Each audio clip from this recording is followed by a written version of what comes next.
Ang Ginoo madahaiyo.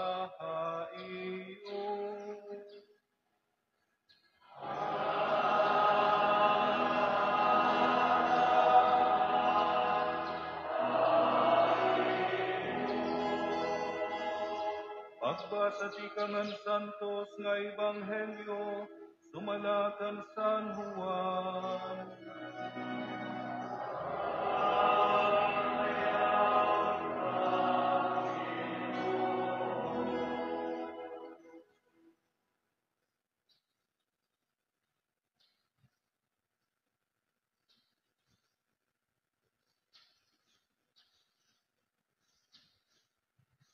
Sugad nga ginisa ni Moises dito kaningawan ang halas nga bronze.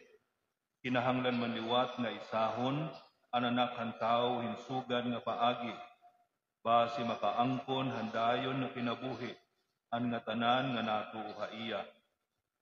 Kay ginhigugma gud han Dios ang kalibutan, nga ginhatag niya ang iya bugto nga anak. Basi diri unta mamatay ang nga tanan nga nasarig ha iya, kundi makaangkon handayon nga kinabuhi. Kay waray magsugo ang Dios sa niya anak nganhi in paghukom han kalibutan, kundi han pagtalwas han kalibutan. Diri ginuhukman ang bisan hino nga nasarig ang anak, kundi ginhukman na ang bisan hino nga diri nasarig. Kay waray hiya sumarig han bugto nga anak ang Dios. Amo ini ang paagi han paghukom.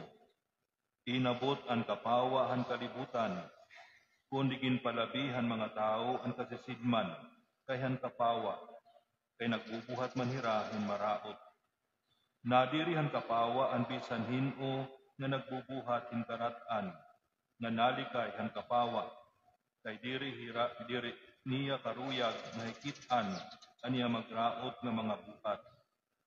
Kundi napakita kapauan ang bisan hino nga nagbubuhatin matadong, basi hikitan nga nagsusugot hiya ang Dios.